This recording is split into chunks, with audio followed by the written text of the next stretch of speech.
Sud Radio, l'affaire dans l'affaire, Stéphane Simon.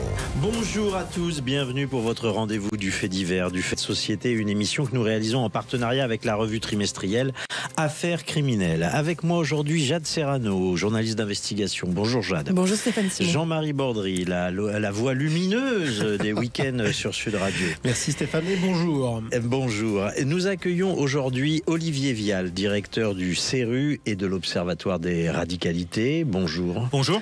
Et Christine Nicolas, secrétaire générale nationale du syndicat SPS, syndicat pénitentiaire des surveillants et corps d'encadrement et d'application. Bonjour à vous deux. Aujourd'hui, nous allons parler des événements d'une exceptionnelle gravité qui sont survenus cette semaine, à la fois devant les centres de détention français et puis jusqu'au devant des domiciles de Maton. Des mitraillages, des incendies de véhicules, des actions partout visant à semer la terreur et impressionner les personnels pénitentiaires. Mais si vous le voulez bien, j'aimerais revenir sur les faits et profiter de la présence de Christine Nicolas pour essayer de raconter à froid ce qui s'est passé cette semaine. Reprenons donc le fil chronologique. Christine Nicolas, racontez-nous ce qui s'est passé et en particulier dans votre région. Bonjour. Alors, du coup, ça a commencé avec dans la nuit de dimanche à lundi où il y a eu sept véhicules qui ont été incendiés du côté de l'école de l'administration pénitentiaire, sur le parking de l'école de l'administration pénitentiaire. Puis s'en est suivi dans la même nuit 2 ou 3 établissements un peu partout en France où pareil il y a eu des voitures brûlées sur les parkings. Le lendemain, et des tirs à la Kalachnikov sur un établissement sur la région marseillaise, Toulon. Donc une série d'attaques, tout simplement des attaques contre l'administration pénitentiaire, contre les établissements pénitentiaires, contre le personnel pénitentiaire, puisqu'il y a eu aussi des attaques faites des véhicules brûlés devant les domiciles des agents ou des détériorations faites devant les entrées d'agents qui ont été reconnus, ciblés, où on a suivi donc une attaque contre l'ensemble des établissements pénitentiaires et de son personnel. Alors, ce qui est assez nouveau et assez spectaculaire, c'est évidemment les opérations concertées. C'est-à-dire que là, c'est pas sur une seule journée, c'est pas à un seul endroit, c'est à plusieurs endroits, un peu partout en France, et ça va du centre de détention jusque devant les domiciles des surveillants. Et évidemment, c'était extrêmement préoccupant. Quelles a été les premières réactions de vos collègues? J'imagine c'est que ça a été évidemment la stupéfaction et puis l'effroi, la peur. C'est ça, stupéfaction, stupeur, effroi, comme vous le dites, et aussi de la rancœur, de la colère, parce que c'est une profession, on est une profession déjà avec, c'est un métier très difficile, où aujourd'hui, entre la surpopulation carcérale, les problèmes d'effectifs que subissent les agents, des heures supplémentaires qu'ils font de façon très régulière par manque d'effectifs.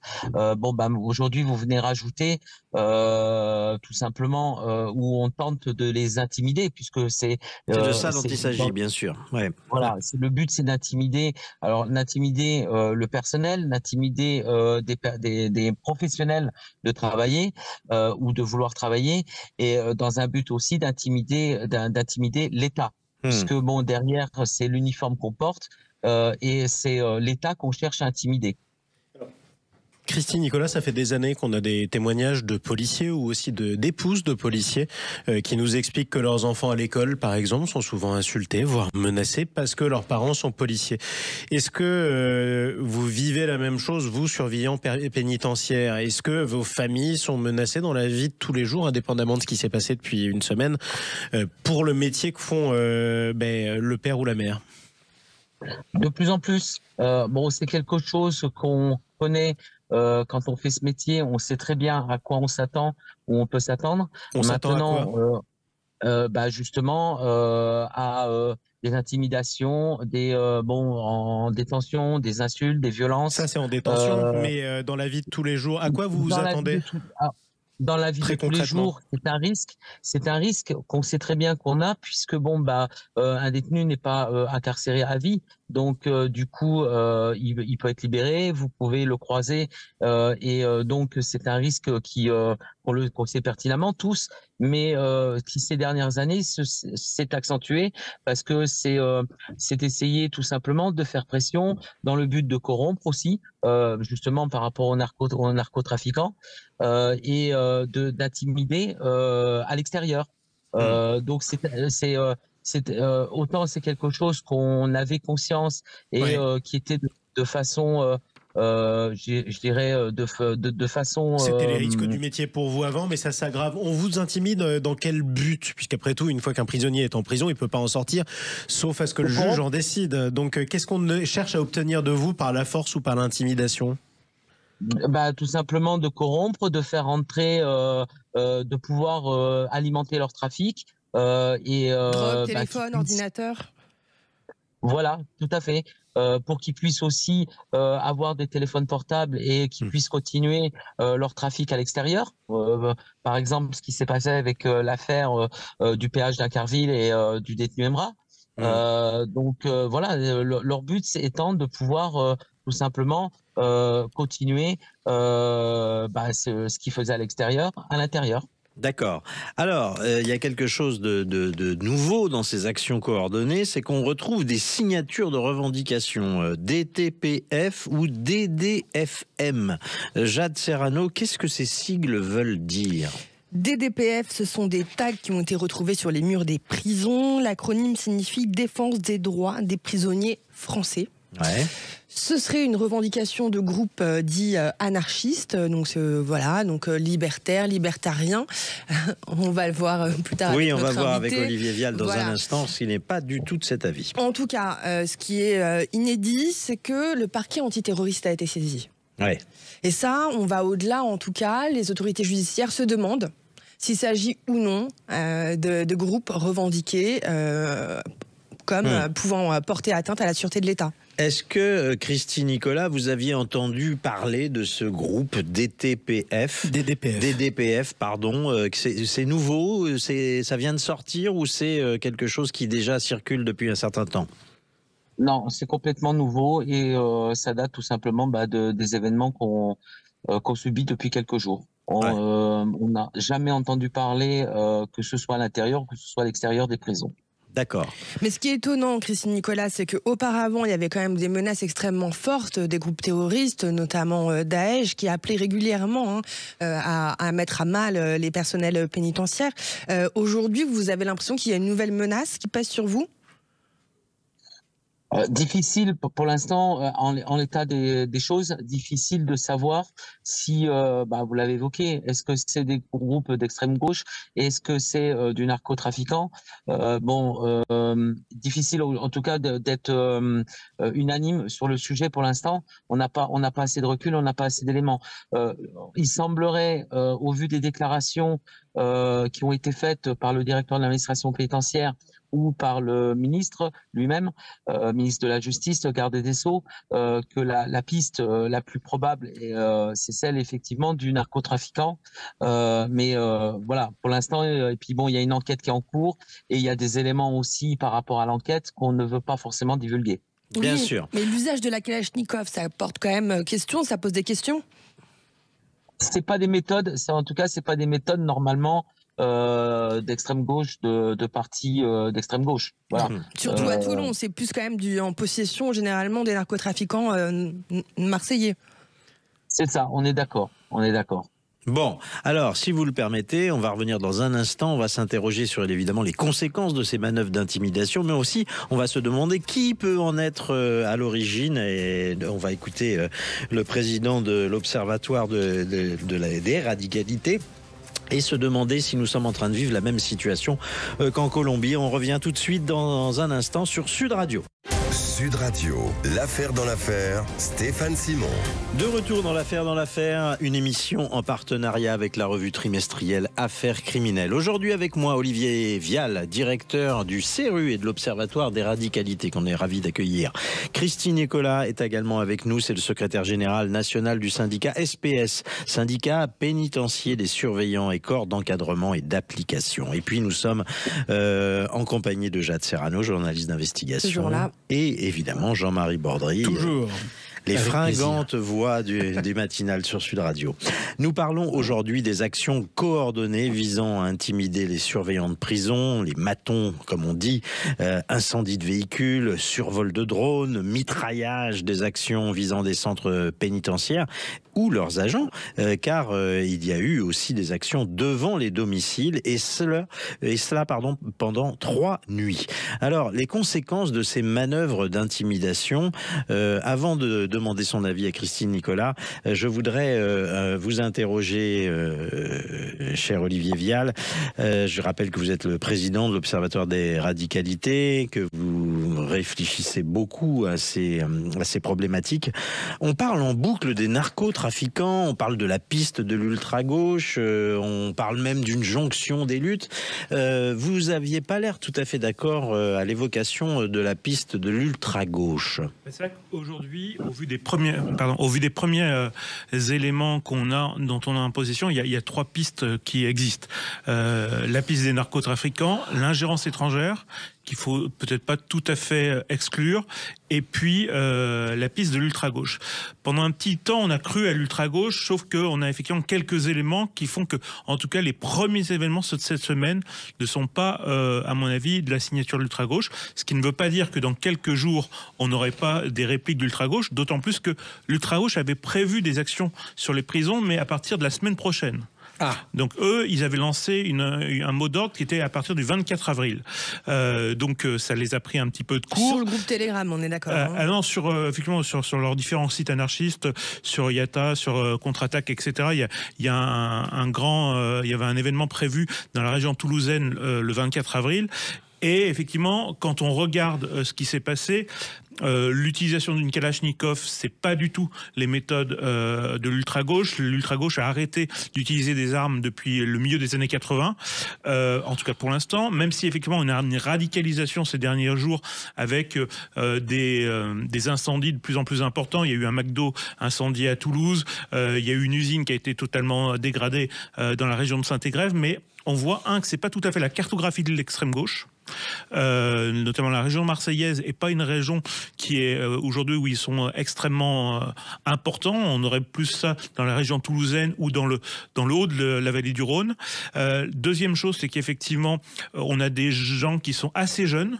À Valence par exemple, a priori celui qui a été surpris, il est parti en trottinette dans un quartier où il a réussi à s'échapper et à ne pas se faire attraper par la police. Là aussi, clairement, normalement, les squats d'ultra-gauche sont plutôt en centre-ville ou dans des zones comme des zones industrielles ou en ruralité, pas du tout dans les quartiers. On a très peu de présence de squats d'ultra-gauche dans les quartiers.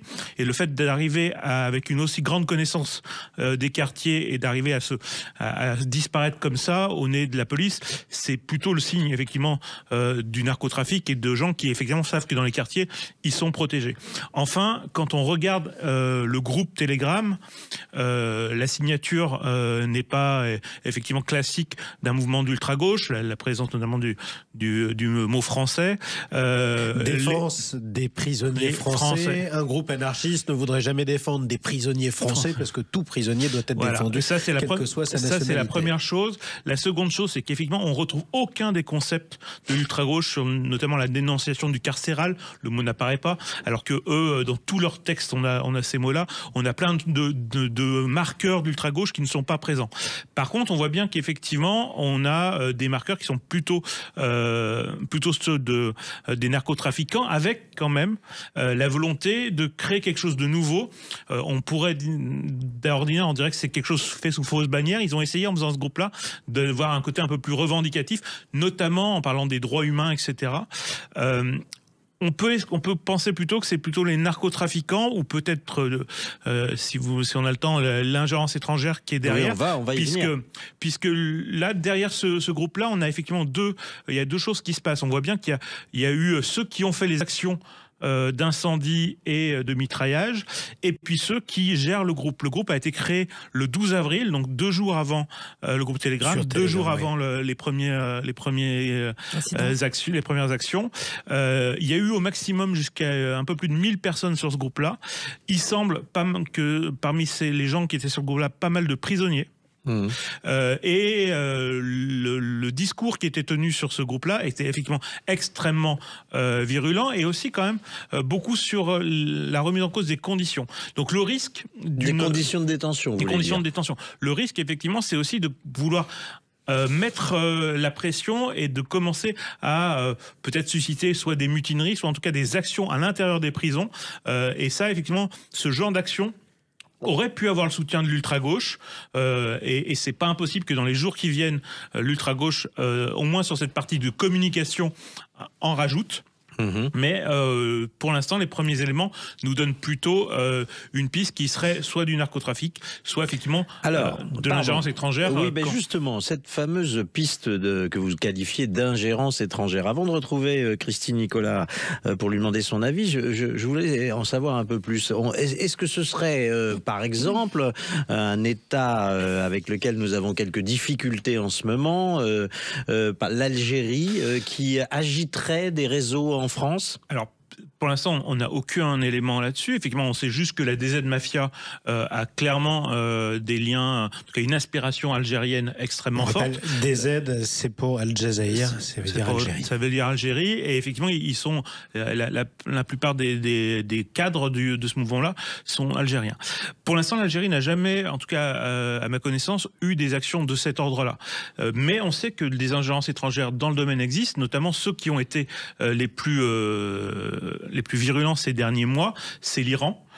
Puisque l'Iran, il y a notamment l'affaire Marco Polo, où en fait on a appris que des dealers marseillais avaient été recrutés par un agent d'Al-Qod, donc le service secret iranien, pour commanditer et des incendies dans la région de Marseillaise, et 2 tentatives d'assassinat qui heureusement ont été arrêtées avant. Et ça, effectivement, aujourd'hui, la DGSI considère que l'Iran mène du terrorisme en utilisant du grand banditisme. C'est déjà quelque chose qui existe en Suède. Les services suédois ont mis en garde contre la jonction entre des agents des services secrets iraniens et des milieux du banditisme et du narcotrafic. On a aussi le cas en Allemagne où il y a déjà eu des cas, et donc on voit bien que ça peut exister. Entendu, mais qu'est-ce qu'ils rechercheraient? Parce que, pardonnez-moi, je pense qu'en Iran, les mollahs se soucient comme d'une guigne des détenus et du sort des détenus en France. Non, en fait, ils doivent considérer leurs conditions de détention luxueuses compte tenu de ce qu'on trouve malheureusement dans les geôles iraniennes. Non, en fait, à chaque fois, c'est la même chose. L'objectif, quand il y a de l'ingérence étrangère, c'est souvent d'ailleurs, elle peut être directe, ce qui est assez rare, soit elle est souvent opportuniste, c'est-à-dire qu'il se passe quelque chose, on y met des moyens pour renforcer. L'objectif, c'est simplement de créer des tensions importantes dans les sociétés occidentales, de façon à pouvoir participer à cette fragilisation du mouvement. Et c'est une soupçon ce sont les soupçons qui ont longtemps pesé aussi sur l'autre pays qui est accusé de multiplier les ingérences en France, c'est-à-dire la Russie. Il y a une autre opération spectaculaire qui avait fait beaucoup de bruit, qui n'a rien à voir avec la prison, qui avait eu lieu la veille des Jeux Olympiques, et on n'a jamais avancé sur ce qui s'était passé. Pour l'instant, c'est toujours pas, effectivement. C'était le sabotage coordonné de plusieurs lignes TGB, des dizaines de milliers de Français qui étaient bloqués dans les gares. Là, pour le coup, effectivement, à ce moment-là, on avait vraiment la signature de l'ultra-gauche, mais avec un doute sur sa capacité d'organiser une opération importante de ce style-là, toute seule. 6 mois après. Alors, attendez, je voudrais demander l'avis de Christine Nicolas, le secrétaire général national du syndicat SPS, un syndicat pénitentiaire des surveillants. Je voudrais savoir qu'est-ce qu'il entend dire, lui, à son niveau. Est-ce que vous entendez parler de cette piste, de cette ingérence étrangère, et si oui, laquelle? Absolument pas.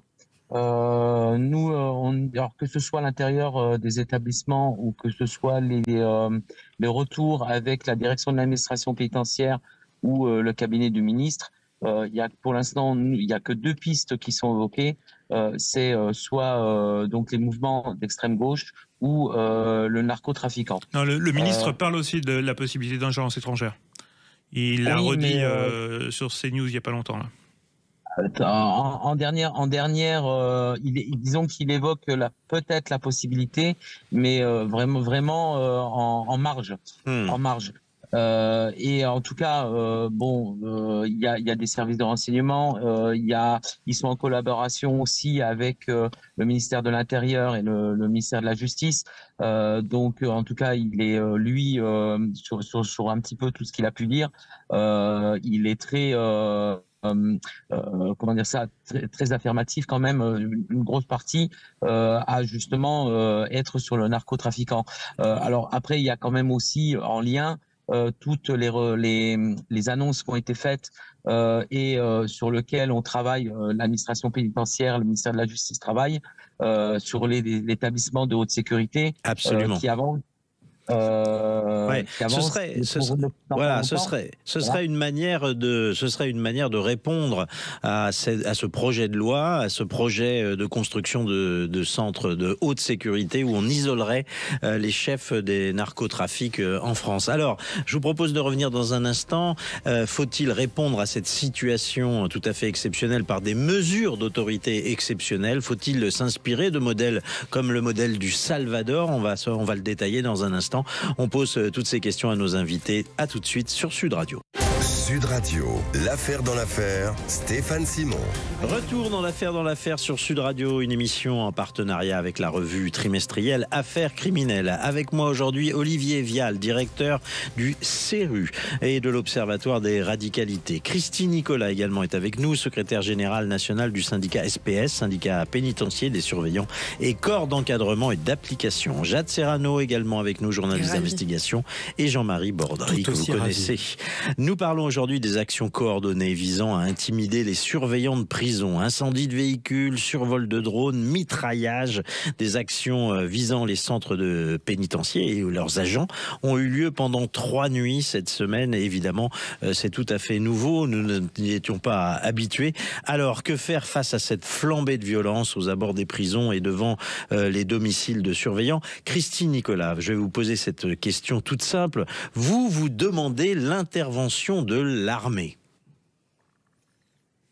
Oui, alors comme les établissements sont en alerte au niveau de la sécurité et qu'on voit qu'effectivement il y a eu des actions à l'arme lourde contre les établissements. Donc, ne serait-ce que, alors il y a des renforcements de police, de forces de l'ordre qui viennent aujourd'hui sécuriser l'état des établissements, à faire des rondes régulières et plus particulièrement la nuit. Mais nous, on estime que aujourd'hui, afin qu'il n'y ait pas de suraccident ou de risque que de personnel soit blessé ou qu'il y ait une action spectaculaire, qu'on cherche à créer une action spectaculaire et que on le voit, les tirs à la Kalachnikov à Toulon ont transpercé la porte où il y avait un agent qui était présent, donc qui aurait pu avoir cette balle qui la touche ou qui arrive le pire. Donc au moins par prévention, on demande effectivement que l'armée soit déployée, comme ça a été le cas quand il y a eu des actes d'attentat, que ce soit à l'époque contre les actes terroristes qu'on a pu voir, ou aussi quand il y a eu... Vous demandez une sorte de vigipirate bis, quoi, pour protéger les accès des prisons. Voilà, en utilisant tout simplement ce qui avait été créé, c'est-à-dire les équipes sentinelles. D'accord. Et qu'elles soient déployées pour l'instant jusqu'à ce que tout ça soit, parce qu'on ne sait pas aujourd'hui. Alors c'est vrai ces 2 derniers jours sont étrangement un peu plus calmes, et à savoir si c'est volontaire ou si plutôt c'est dans l'optique d'essayer de créer quelque chose de plus spectaculaire ou quoi. C'est les grandes questions. Donc en tout cas, nous, par prévention, on préfère que les établissements et son personnel soient sécurisés avec justement une présence jour et nuit extérieure sur des sites. Bien sûr. Et ça va aussi avec... Et pour l'instant, on vous a répondu positivement? Non, j'imagine. Pour l'instant, votre demande est restée lettre morte. Non, elle n'est pas restée lettre morte puisque le cabinet du ministre m'a répondu qu'effectivement, il prenait en compte la demande et qu'elle était en étude. Je pense que tout simplement, ils attendent de voir dans les jours prochains si ça évolue, dans quel sens ça évolue, pour effectivement voir s'il y a possibilité, si ça venait à évoluer un peu plus vers encore des actes de violence contre les établissements. Alors, on retient prioritairement donc la piste des narcotrafiquants. Olivier Vial, il y a eu différents rapports parlementaires, notamment du Sénat, sur les narcotrafiquants, avec des propositions. Qu'est-ce qu'il faut en retenir ? Il faut en retenir déjà une prise de conscience. Je crois que ce rapport du Sénat a été extrêmement important parce que, hormis effectivement pour ceux qui sont dans ce secteur-là, pour la majorité des Français, le narcotrafic à l'époque, c'était simplement des actions de dealers et on imaginait ça un peu isolé. Là, on s'aperçoit grâce à ce rapport-là, que c'est un secteur économique à part entière, 6 milliards d'euros d'après le rapporteur, 200 000 personnes qui travaillent directement pour le trafic, c'est énorme et ça laisse comprendre pourquoi aujourd'hui on est dans quelque chose qui va au-delà du trafic de drogue, c'est-à-dire qu'il y a aussi une volonté de contrôler des territoires et d'imposer une nouvelle règle, une nouvelle légitimité. La légitimité des caïds, la légitimité d'une mafia en fait. Et ça, je pense que ça a été la première chose vraiment très importante de ce rapport, c'est cette prise de conscience qui a amené après le ministre Retailleau à dire justement qu'il fallait utiliser et voir le trafic de drogue comme du terrorisme et donc à appliquer petit à petit des choses qui lui ressemblent. Et donc c'est vrai que sur ces questions-là, on a eu quand même des choses qui ont été amenées par ce rapport, notamment la volonté de changer certains points de législation, ce qui a amené à la loi sur le narcotrafic qui est en train d'être débattue et qui vient d'être votée. Donc là, effectivement, on a eu une vraie prise de conscience. On a la création d'un parquet spécifique qui est en train d'être mise en place. Il y a pas mal de choses d'ordre juridique qui permettent de faciliter les investigations parce que, et là aussi, c'est quelque chose d'important, ça nous donne conscience que ça va être une lutte dans la durée. Parce qu'en fait, on a laissé trop longtemps cette hydre se développer. Aujourd'hui, on s'aperçoit qu'elle est extrêmement importante, qu'elle est capable de sortir des quartiers dont elle était issue. Et aujourd'hui, on retrouve ce trafic-là dans des petites communes, on retrouve ce trafic-là dans des zones rurales, on retrouve ce trafic-là un petit peu partout, avec en plus, depuis le confinement, un développement de services quasiment à la personne, qui font qu'aujourd'hui, le trafic de drogue est partout et touche de plus en plus de monde et de plus en plus de consommateurs. Ouais. Alors j'aimerais demander justement à Christine Nicolas au quotidien, pour qu'on mesure l'importance de ce phénomène, les détenus qui sont détenus en raison de trafic de stupéfiants, ça je dirais, ça contribue à une large partie de la surpopulation carcérale. Est-ce que c'est quelque chose de très prégnant dans les prisons? Il y a beaucoup de personnes incarcérées pour ces trafics? Alors vous dire si c'est une majorité, je pourrais pas m'engager dans ce sens. Par contre, effectivement, ça pollue les détentions, puisque tout est fait aujourd'hui pour faire entrer de la drogue, pour que les trafics se fassent à l'intérieur des établissements. Et aujourd'hui, vous avez nombre d'établissements où il y a des projections régulières tous les jours et toutes les nuits, voire aussi des livraisons avec des drones, pour faire entrer le plus possible de drogue, de téléphones portables, pour tout simplement se coordonner et aussi, comme je vous l'ai dit tout à l'heure, pouvoir continuer leur trafic à l'extérieur comme à l'intérieur. Donc c'est quelque chose qu'on vit de façon très présente, oui, à l'intérieur, ça c'est clair. Mais des fois il y a même plus de trafic. Nous, en tout cas, c'est ce qu'on ressent. Il pourrait y avoir plus de trafic de drogue à l'intérieur qu'à l'extérieur. Avec à l'intérieur une inflation. En plus, c'est en ça que c'est intéressant, c'est-à-dire que le coût, non mais c'est vrai, le coût du 12 grammes de shit à l'intérieur de la détention coûte 3 fois plus cher qu'à l'extérieur. C'est ça, tout à fait. Je confirme. Et du coup, ça met pression aussi sur les détenus, sur ceux aussi qu'on demande à essayer de faire rentrer. Ça encourage à en faire projeter davantage, justement, pour faire des affaires, après tout.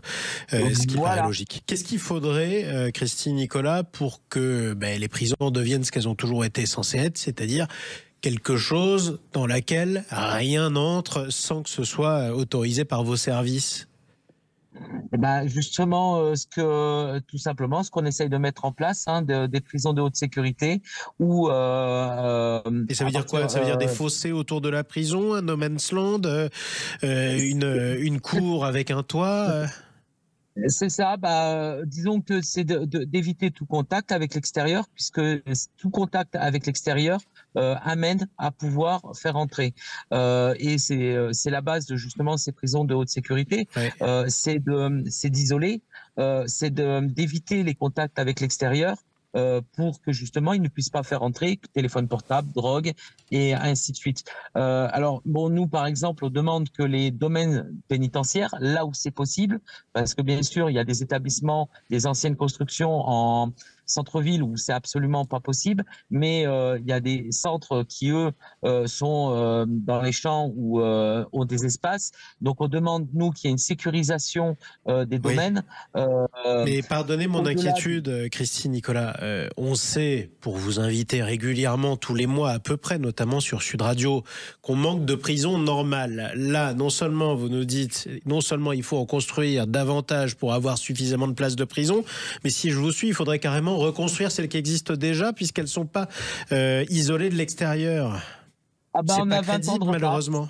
Non, c'est pas une question de crédité, c'est une question qu'on a 20 ans de retard. Voilà. Ça fait 20 ans tout simplement que on s'occupe pas de la pénitentiaire, qu'elle est ignorée, et vous vous retrouvez maintenant en fossé complet et en décalage complet avec les détenus qu'on garde aujourd'hui et le taux de violence qui peut aussi en avoir, comme d'ailleurs sur le manque de personnel.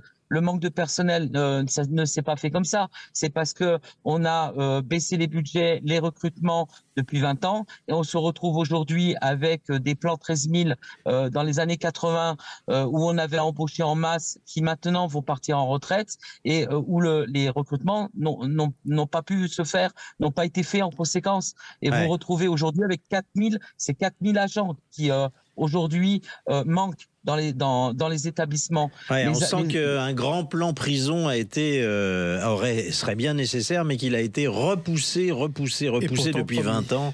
Pourtant promis, jamais exécuté. On est en train de payer évidemment ces retards consécutifs. Dans un instant, on va se demander si certains pays ne pourraient pas servir d'exemple dans le cadre d'une réponse très forte du pouvoir politique. À tout de suite sur Sud Radio. Sud Radio, l'affaire dans l'affaire, Stéphane Simon.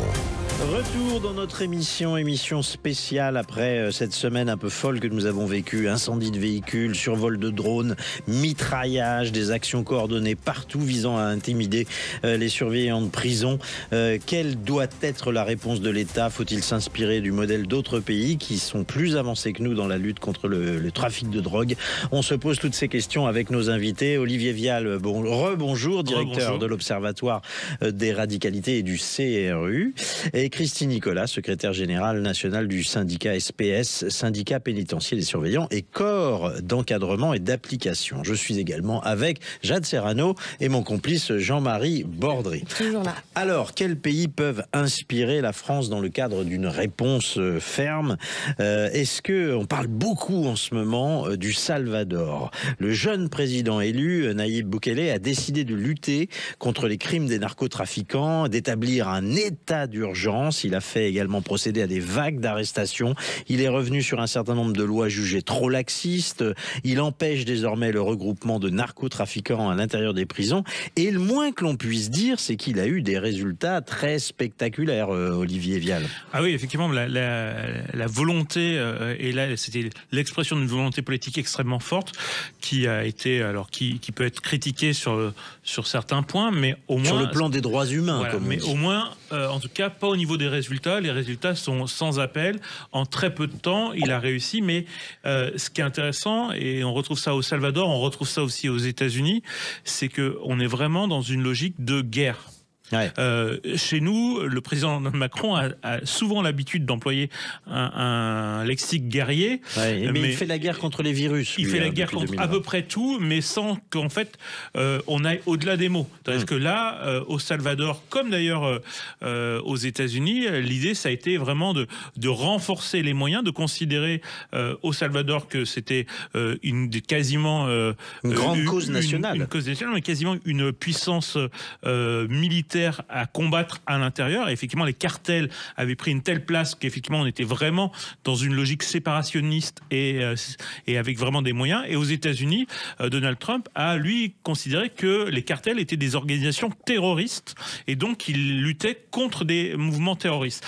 Ça lui donne, du coup, à ces deux pays, des marges de manœuvre beaucoup plus importantes et surtout un volontarisme politique qui paye. Ouais. Alors je voudrais rappeler justement les résultats. Hein. Alors il faut savoir que le Nayib Bukele a été réélu avec 84% des voix parce que les gens disent il a promis, il a tenu, et c'est aujourd'hui le 883e jour sans homicide au Salvador. Sous son prédécesseur, il faut penser qu'il y en avait un homicide chaque jour qui passait. Ce sont des résultats qui sont absolument historiques, hein, vraiment. Ouais, et effectivement, il a, y compris dans la médiatisation très importante qu'il fait des prisons de haute sécurité qu'il a mis en place, il y a aussi une volonté de marquer les esprits à la fois de l'opinion publique, des trafiquants et de ceux qui aspiraient à cette carrière-là. C'est vrai qu'aujourd'hui, on voit bien que les conditions de détention qui sont extrêmement dures et sans doute pas reproductibles dans nos pays, elles ont au moins cette vertu-là, c'est qu'elles sont extrêmement dissuasives. Ouais, dissuasives. Et justement, alors l'avis d'un professionnel, Christine Nicolas, quand on parle de la situation au Salvador, qu'est-ce que ça vous évoque? Est-ce que ça vous inspire? Alors, inspiré, disons qu'on est complètement à l'opposé du système français. Ouais. Et c'est là où justement, le but, c'est de trouver le juste milieu des choses entre ce que vous parlez vis-à-vis du Salvador et le système français. Et nous, bon, je sais que notre organisation syndicale, en tout cas, porte plutôt à voir par rapport au modèle italien. Où déjà il y a des lois qui ont été faites vis-à-vis des narcotrafiquants, du grand banditisme, où c'est des lois contre la mafia. Et aujourd'hui, la pénitentiaire italienne, c'est aussi c'est des policiers pénitentiaires, et c'est quelque chose que nous en tout cas on porte, et puis pareil, surveillant pénitentiaire, c'est assez désuet, ça fait plus de 100 ans, etc. Donc nous on partirait justement, il faut remettre de l'ordre, parce que comme je vous l'ai dit tout à l'heure, ça fait 20 ans où on a laissé un laxisme se faire dans les prisons par des décisions, par des politiques qui se sont enchaînées, où on a donné de plus en plus de droits aux détenus et de moins en moins de droits aux surveillants. Et aujourd'hui, le surveillant a perdu toute autorité. En tout cas, j'ai 33 ans de pénitentiaire, c'est le constat que je peux faire aujourd'hui. Il faut redonner de l'autorité aux surveillants. Donc, je ne dis pas aujourd'hui qu'il faut aller dans des comme le Salvador, dans des pays comme le Salvador, mais il faut trouver un juste milieu. Et en tout cas, il y a un braquage qui est fait à 180 degrés aujourd'hui par le ministre de la Justice, M. Darmanin. C'est pas le meilleur mot, mais on pourrait l'entendre. En tout cas, il a beaucoup tourné, oui. Voilà, et en tout cas, nous, c'est notre organisation syndicale, c'est quelque chose qu'on porte, parce que enfin, on a un ministre de la Justice qui fait un virage à 180 degrés et qui tout simplement redonne des moyens, redonne aux surveillants la possibilité d'avoir de l'autorité dans les détentions. Un mot sur l'exemple italien, parce qu'on parle beaucoup de guerre contre la drogue en France. D'abord, ils l'ont subi, la guerre contre la drogue, et les organisations criminelles en Italie avaient plus d'un siècle d'existence. Elles ont réellement fait la guerre entre elles, mais en plus à l'État, elles ont assassiné 2 magistrats, deux super magistrats, un général des carabiniers et un nombre innombrable de victimes innocentes. innocente. La guerre entre les différents clans dans les années 80 a fait plusieurs milliers de morts à Palerme. Et c'est probablement en Italie qu'on a le plus d'enseignements à retrouver face à ça, parce que c'est ce qui nous pend au nez. Ouais. Olivier Vial. Oui, ce qui est intéressant dans les plans qui sont annoncés, et effectivement qui montre bien la différence de logique entre le Salvador, les États-Unis et la France, c'est qu'on a pendant très longtemps considéré en France que la principale mission de la prison, c'était la réinsertion, en oubliant un petit peu la mission qui consistait soit à réprimer, soit à mettre en protection la société. Et effectivement, là, aujourd'hui, ce qu'on a, notamment avec la création d'une prison de haute sécurité, c'est qu'on a un retour, on a l'impression, à une personnalisation un peu plus selon les profils des criminels. Et effectivement, on voit bien que quand on est un trafiquant de drogue, un narcotrafiquant, qu'on confond la prison avec un business center où on est capable de gérer son trafic dans des meilleures conditions même qu'en dehors, puisque certains nous disent qu'effectivement le trafic de drogue c'est extrêmement dangereux quand on est dans les quartiers. Le seul endroit où on peut faire un trafic de façon presque sécurisée sans risquer sa vie, c'est quand on le fait depuis la prison. Donc effectivement ça, on ne peut pas considérer ça comme une bonne chose.